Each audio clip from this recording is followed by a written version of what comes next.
Exciting.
morning, we open with words from Reverend Gretchen Haley.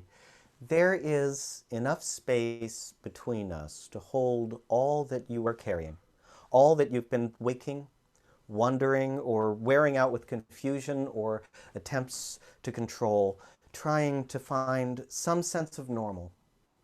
All your irritability, your curiosity, your fragile sobriety, your numb disbelief, your loneliness, your exhaustion, your daily questions, allergies or the virus, and your joy. We can hold that too. We can hold all of it here for this time and bless it. Here we will call each other just as we are, beloved. Here in this far apart space that is also close in, so much remains uncertain. With each passing breath, the ground is shifting. All we can say for sure is that we are caught in this tangled blessing of life, of grief and gratitude together. Like always, except more, with all the forces of spring and the spinning of the earth, we are turning and becoming and beginning again, offering ourselves like the crocus flower, breaking through with a wild beauty, ready for whatever comes next. Come, let us worship together. Well, again, good morning and welcome to the Unitarian Congregation of Westchester and our online worship service. It means so much to me that we have stayed together in spirit even when we aren't able to be together in person. I'm Reverend Dan Schatz. I'm the minister. This is my home study. We are joined in this service by several others, including some music from our pianist, Jason Schaefer-Valerius, and some music from Laura Reamer and from Miriam Davidson, and our president, Matt Sensi, is joining us today. I'm very glad that you could also join with us this morning. I especially want to welcome any visitors to our online service today. We hope that we will have a chance to get to know you. You can say hello in the comments and also go to ucwc.org or send us an email if you'd like to know more about the congregation or you'd like to be in touch directly. Unitarian Universalism holds that great good comes from wide diversity. So whoever you are, whomever you love, whatever your heritage, and from wherever your beliefs spring, we are pleased that you are here. Let us walk a while together. For our announcements today, mainly I would just invite you to take a look at connections or take a look at the website. I think that the most important thing to let you know is that, as you know, many of our meetings and events have been moved online to Zoom. Some of those were originally set up without passwords. Zoom, in an effort to do some damage control through some things that have been happening on various public Zoom meetings, has now automatically put passwords on some of those events. So you may want to contact, if you are leading an event, please be in touch with Maggie in the office and make sure she gets you the information about that password, particularly if it's an event in the next couple of days. If you have, Zoom is telling us, I haven't tested this, but Zoom is telling us that if you click a link to go through, then you won't need the password. But if you're just logging in and typing a meeting ID, then you would need that automatically generated password. And with that, I would like to turn things over to Matt Sensi for an update from our stewardship drive. Okay. I have the frog for you if it's too late. Yeah, But let's do the frog. we are taking the leap. Every week we move forward toward our ambitious goal. We're at just under 70%. You can see our thermometer back there.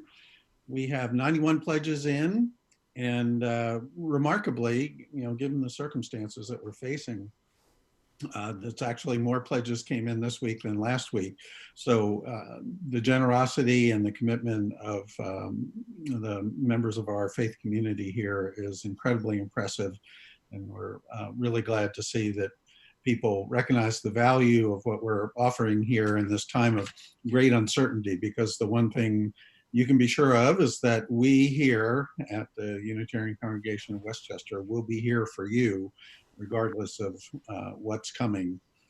We know that many of you are carrying a lot of worries in your mind and a lot of sadness in your heart. And as the eloquent opening words that Dan cited say, we have room for all of that here to support you and to nurture each other and to reinforce each other in these difficult times. So, so much remains uncertain, but you can be sure that we will be here for you. And by pledging, you help us plan ahead for the year to come with all its uncertainties. But we will build a strong community here with your help and contribution, and we'll keep moving the little red mark up there. And thank you for all that you do here, whether it's financially or contributing through your volunteer service, helping this community thrive in these difficult times. So thank you very much, and we'll be back next week with an update. Thank you so much, Matt. I'd like to light our chalice.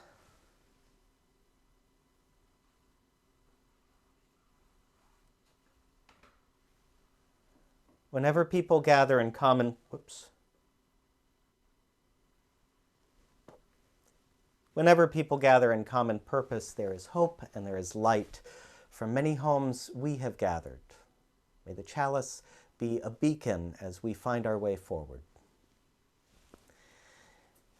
And I'd like to invite you to sing wherever you are from home. We'll put the lyrics up on the screen as Jason plays Dear Weaver of Our Lives' Designs.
In case you're wondering, it is the way that we put these services together remotely doesn't make it work for somebody to be playing in one place and singing in another. We're thinking about some ways to do workarounds with that, but that's why you didn't hear all of us singing while we played that. But I hope that some of you were singing at home, and I hope that some of you will join in our Unison Affirmation, that we gather aspiring to be a thriving, caring, and welcoming community that supports each person's spiritual journey, embraces diversity, challenges us to live responsibly, and is a catalyst for a just and compassionate world.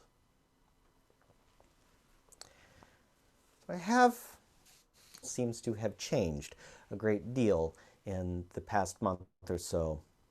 And it's changed a lot for children and for families especially. So I have two things that address the new normal. for families.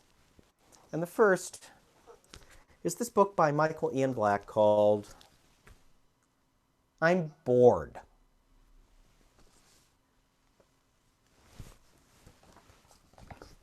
I hope you'll be able to see the illustrations as we do this. Let's see. I might have to do a workaround to get that to, there we go. I'm bored.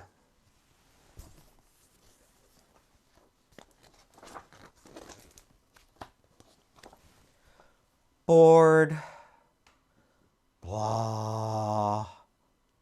I'm so bored.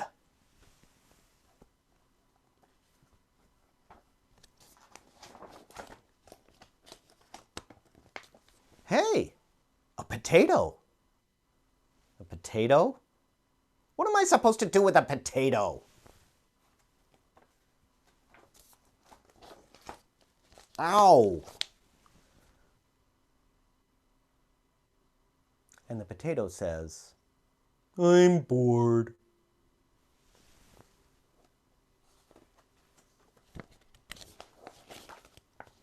You want to do something? Sure. What do you like to do? I don't know. I like flamingos. There are no flamingos around here. Well, that's disappointing. I'm bored.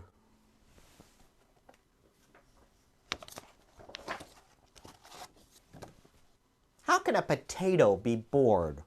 Because I have to hang around with a kid. Kids are boring. What are you talking about? Kids are fun. Prove it. We can turn cartwheels. Boring. And skip. Boring. Or spin around and around and around in circles until we get so dizzy we almost throw up. Boring.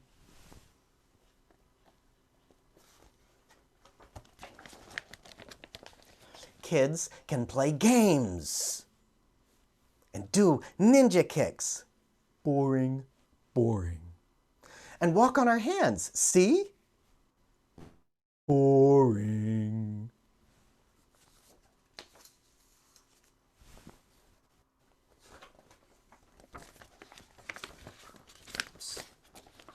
Oops. There. You know what else? Oops. Just get rid of that cover. You know what else? Kids can imagine stuff. What kind of stuff? Like this. See, now I'm a famous ballerina. Boring. Now I'm a lion tamer with the most ferocious lion in the world. Boring. Oh yeah? Well, now I'm a fairy princess with my own castle and dragons and unicorns and stuff. Snoring.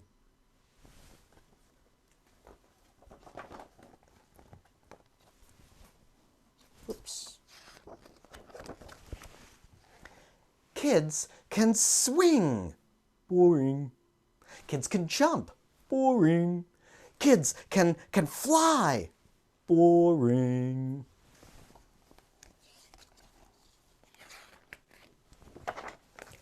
Kids can do anything. Boring. Boring. Boring, boring, boring, boring, boring, boring. Boring.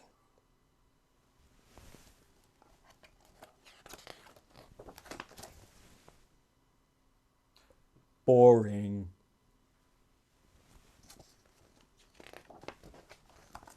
How can you possibly think kids are boring when we can do all this cool stuff and think all these amazing thoughts and be anything we want to be? I'd rather be a kid than a potato any day.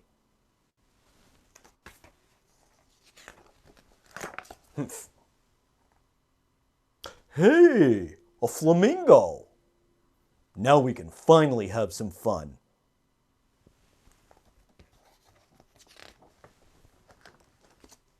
And the flamingo says, "I'm bored."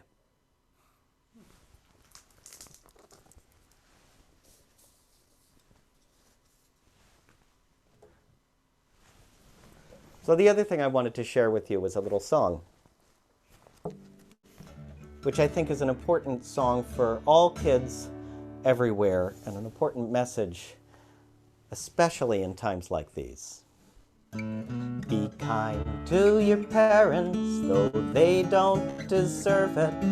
Remember that grown up is a difficult phase of life. They're apt to be nervous and overexcited, confused by the daily storm and strife. Just keep in mind, though it seems odd, I know most parents were children long ago. Incredible, so treat them with kindness and sweet understanding, in spite of the foolish things they do. One day you might wake up to find you're a parent too.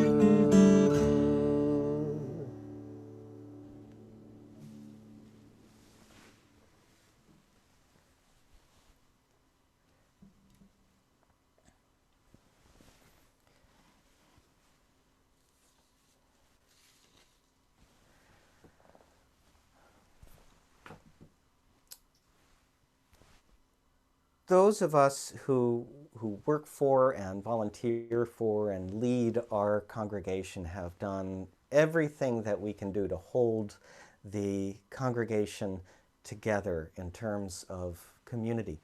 One of the things that has been helpful is that you are helping to hold the congregation together financially. We also need to hold the congregation together in that way. We are committed to continue to pay our staff through everything that is happening. We are committed to continue to give back to the community. And I just received the news this morning that the Share the Plate for March that we did a few weeks ago was one of the most generous we've had.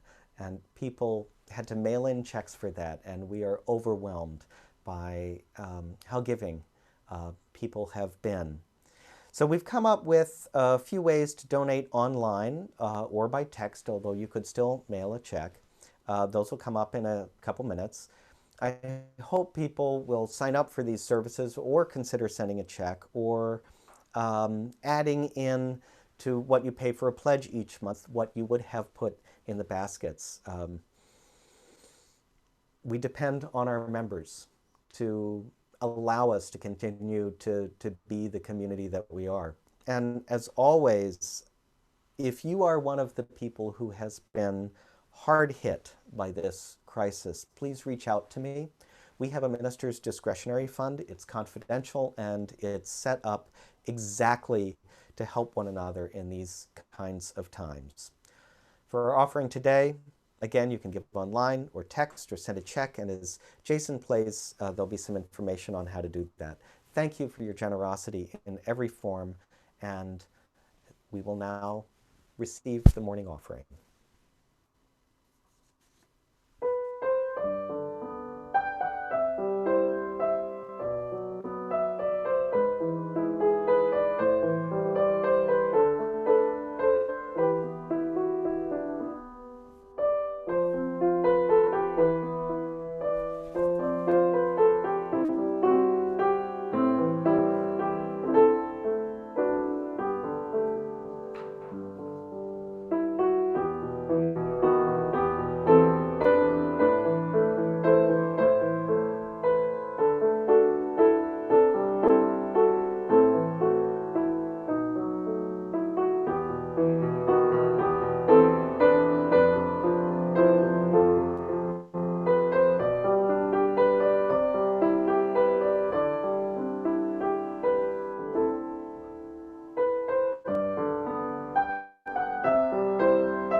these gifts and for everything that we give to all of our communities in many ways. We are truly grateful. One gift that has been making this time of quarantine more tolerable for me and wonderful in a certain way is that my colleague Lynn Unger has been writing more and more poetry. By now, most of you had read the poem Pandemic that we sent out and that went all the way around the world. Last week, Lynn wrote this poem. It's called On the Other Side. Through the looking glass, down the rabbit hole, into the wardrobe, and out into the enchanted forest, where animals talk and danger lurks and nothing works quite the way it did before, you have fallen into a new story. It is possible that you are much bigger or smaller than you thought. It is possible to drown in the ocean of your own tears. It is possible that mysterious friends have armed you with magical weapons you don't yet understand, but which you will need to save your own life and the world. Everything here is foreign. Nothing quite makes sense. That's how it works. Do not confuse the beginning of the story with the end. There ends the reading.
When I was in 6th grade, I discovered Douglas Adams's hilarious science fiction novel, The Hitchhiker's Guide to the Galaxy. It remains a favorite today. Now, in the book, an Englishman named Arthur Dent wakes up one morning to discover that his house is about to be demolished for a bypass, that his best friend Ford is not, as he had always claimed, an out of excuse me, that his best friend Ford is not, as he had always claimed, an out-of-work actor from Guildford, but instead an alien from somewhere near Beetlejuice, that it doesn't really matter that Arthur's house is slated to be bulldozed because an alien constructor fleet has arrived to demolish the entire planet and make way for a hyperspace bypass, and that Arthur could never get the hang of Thursdays. Now that's chapter 1. As the story unfolds, Arthur and Ford eventually find themselves rescued from the void of space at almost impossible odds by a semi-cousin of Ford's, dating a woman Arthur once met at a party, piloting a stolen spaceship powered by something called an infinite improbability drive. Now, after that it starts getting weird. But finally, sitting in the hold of the stolen spaceship, Arthur and Ford hear a voice. "Please do not be alarmed," it said, "by anything you see or hear around you. You are bound to feel some initial ill effects as you have been rescued from certain death at an improbability level of 2 to the power of 276,000 to 1 against, possibly much higher. We are now cruising at a level of 2 to the power of 25,000 to 1 against and falling, and we will be restoring normality just as soon as we are sure what is normal anyway. Thank you. 2 to the power of 20,000 to 1 against, and falling." Now, a couple of weeks ago, our religious educator, Pam Baxter, said that she was starting to feel a little bit like Matt Damon's character in The Martian.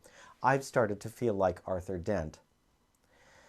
When I look at everything going on around us, I wonder if somebody turned on the infinite improbability drive. I mean, what were the chances? 1 month ago, how likely did we all think it would be that businesses, schools, museums, and libraries would be shut down?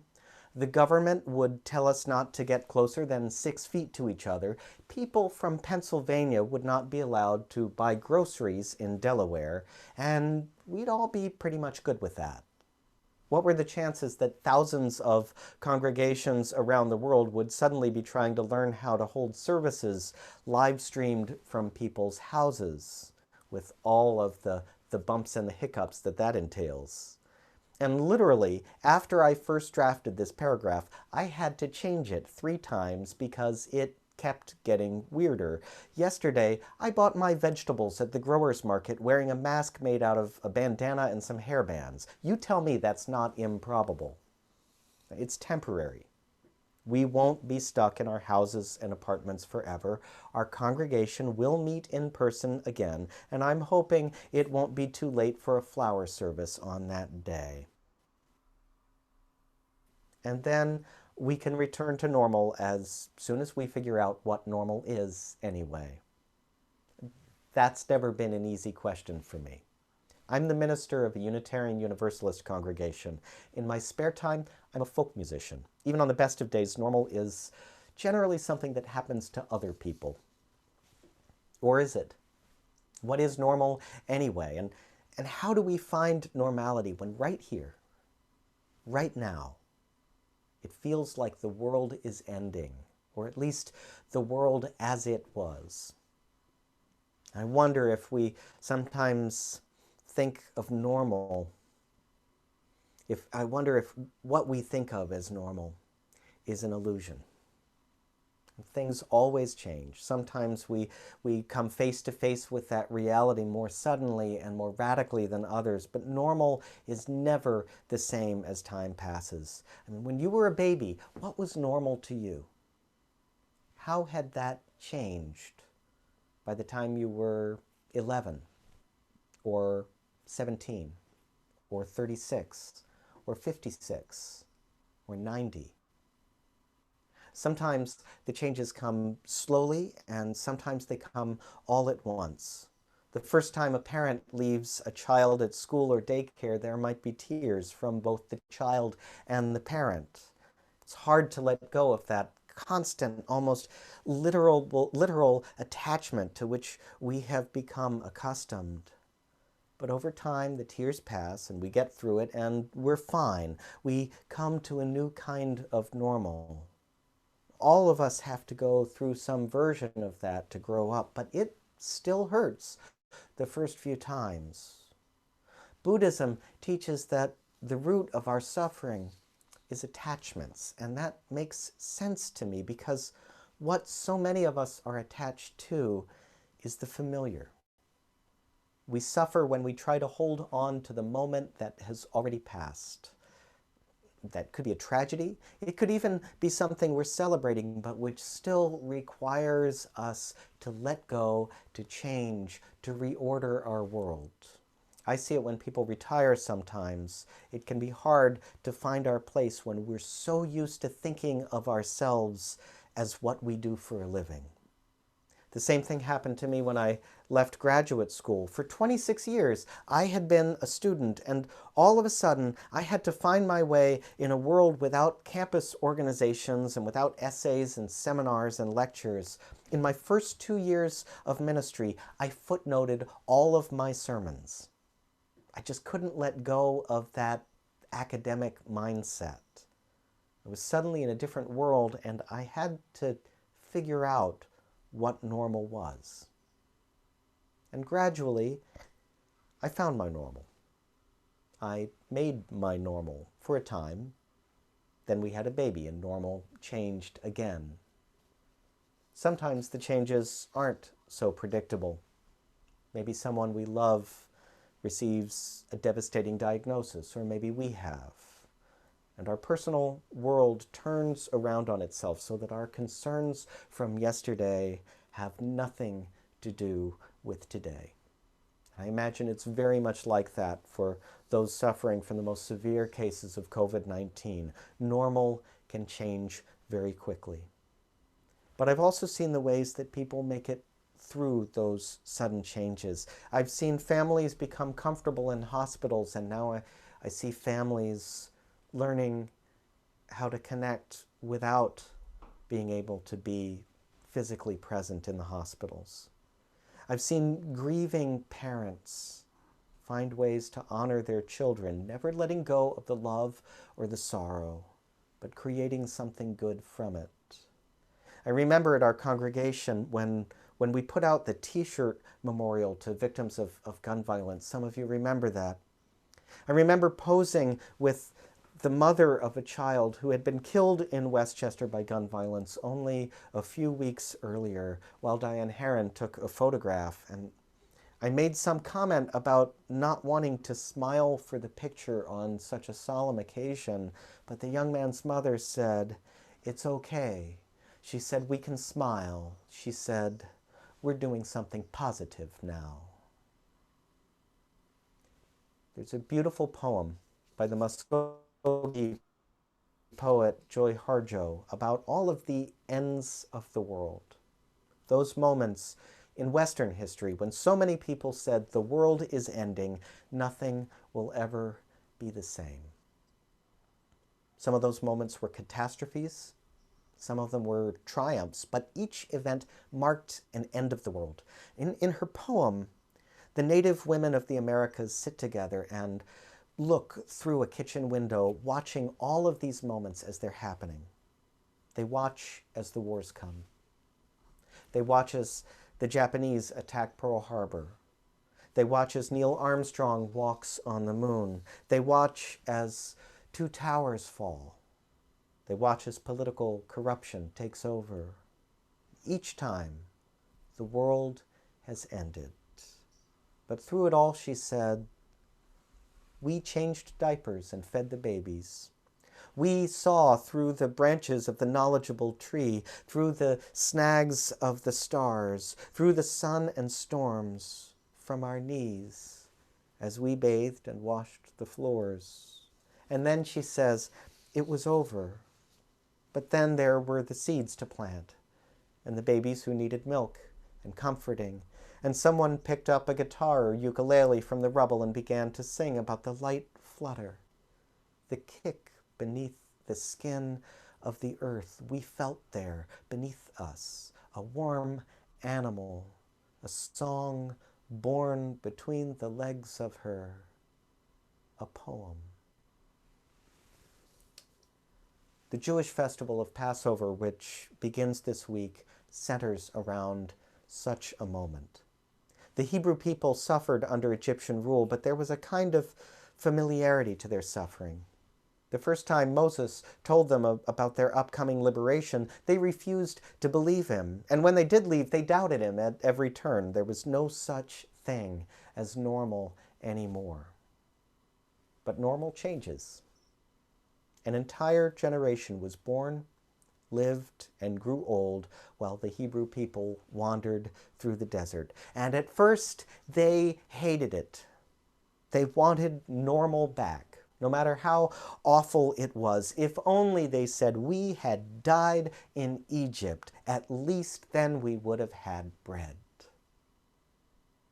Then when food came to them in the desert, they didn't trust it. It took time for the Hebrew people to find the ground beneath their feet again. It took time to redefine normal.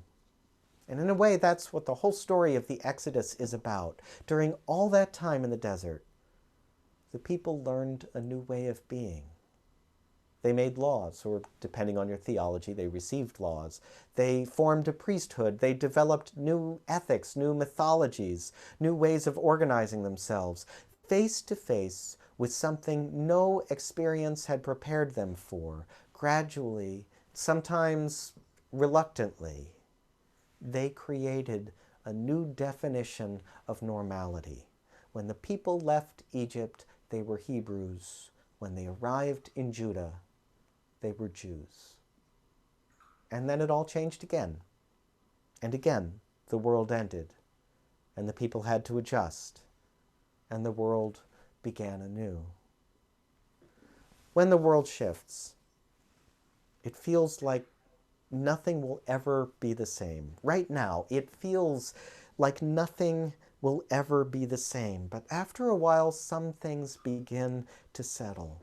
Maybe we learn how to buy groceries in a new way, or how to work in a new way if we're lucky enough to be able to.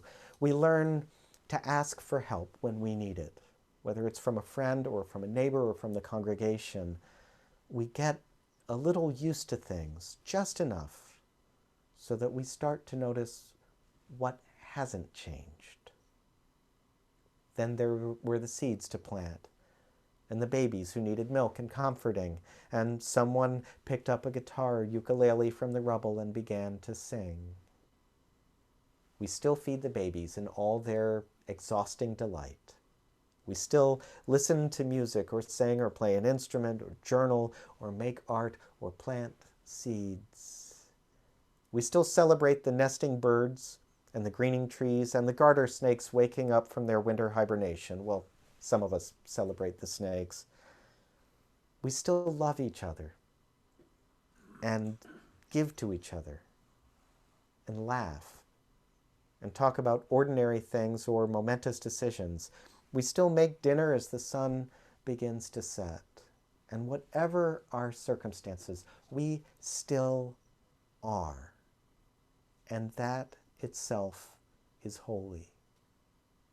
Maybe there isn't a better answer than that. What is normal anyway? It's nothing more complicated than the simplest acts of being. And in that simplicity, the world is born anew. So I invite you to sing wherever you are, and if you feel so moved, as Jason plays first verse of Winds Be Still.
Thank you. What was it I said about technology hiccups? We still have them.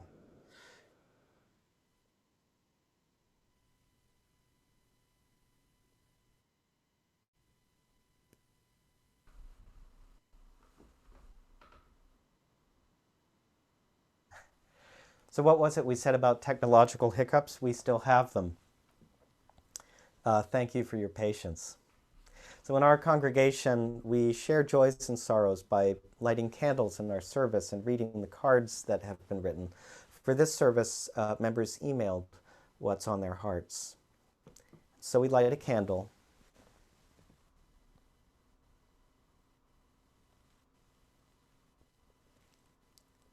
For one whose friend has tested positive for COVID-19, please keep him in your hearts and prayers.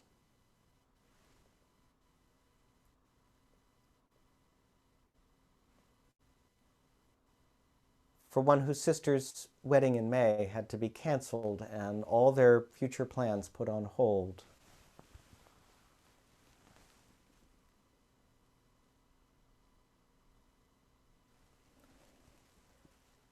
In gratitude for the loving spirit of this congregation.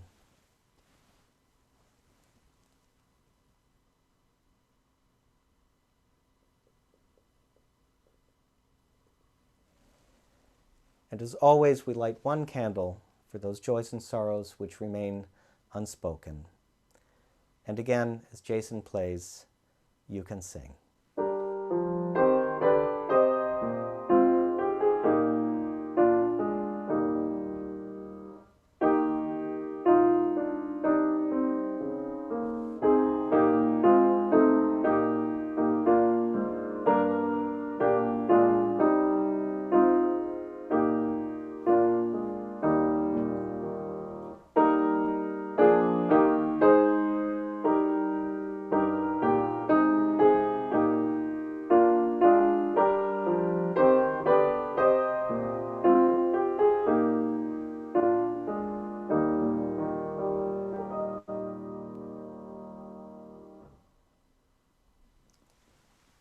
Breathing deeply, we enter the sacred space which is known by many names, and among these is meditation, and among these is prayer, beginning with a few moments in the community of quietness.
From many homes, we come together as one community, joined not by physical proximity, but by love and respect and compassion. It is a saving love when the world turns too quickly and we're left searching for our way. It's a sustaining presence of holiness, of humanity, of the sacred and the ordinary. It is giving and it is receiving and it is healing and it is what we need. May it remind us to care for those who are least privileged and who are hurt first and foremost and first and most by the changes. May it remind us to hold in our hearts those who are ill or who are grieving or who are afraid. May it remind us to care for ourselves even as we care for others. As we adapt to the changing of the world. And as we create new ways of being, may we always be grounded in love. Amen. Blessed be.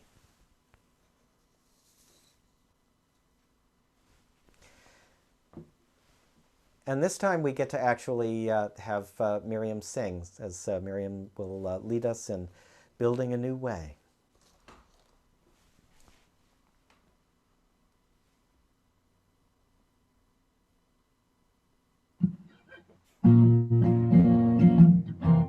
We are building a new way.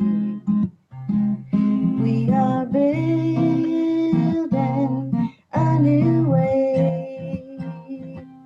We are building a new way.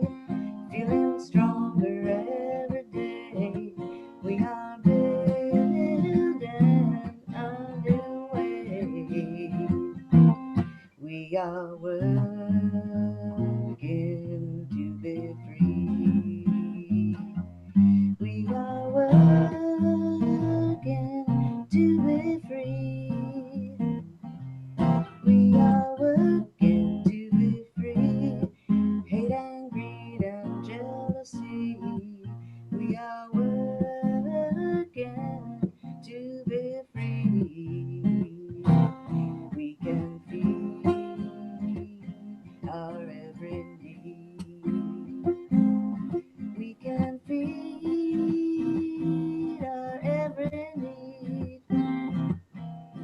We can feed our every need. Start with love, that is the seed. We can feed our every need. Peace and freedom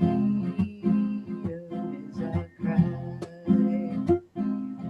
Peace and freedom is our cry. Peace and freedom is our cry. Without these the world will die. Peace and freedom is our cry. We are building a new way. We are building a new way. We are building a new way. Feeling stronger every day. We are building a new way. We are building a new way.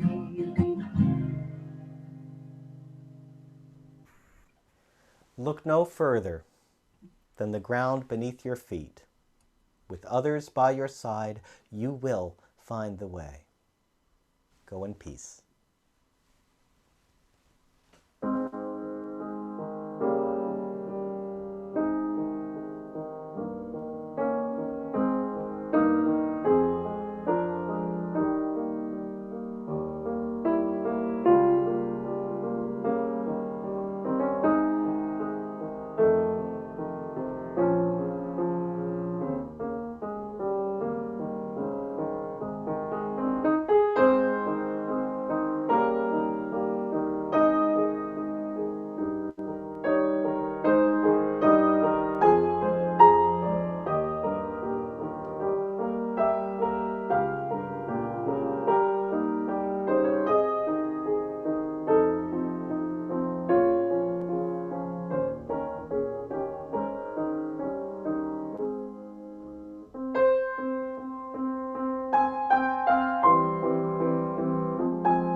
Thank you, everybody. We are going to leave the video running, the video feed running for a little while so you can continue to comment for a little bit and have sort of a virtual typing social hour, those who are logged in. And hopefully in future weeks, we'll be working out a way to do another kind of virtual social hour, but stay put for that. In the meantime, thank you all.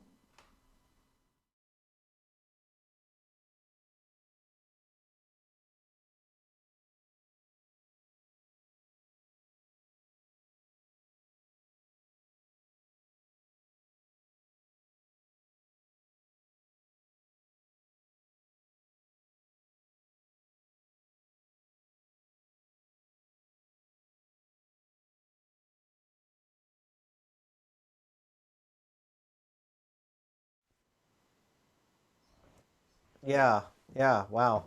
Well, I'm glad it worked out. They were all singing a cappella by that time, I'm sure. Right, yeah. That was on purpose, Jason, the acapella part. Right, I could just sense the beauty of people in their homes singing with no music. right. So yeah, did the first part of the sermon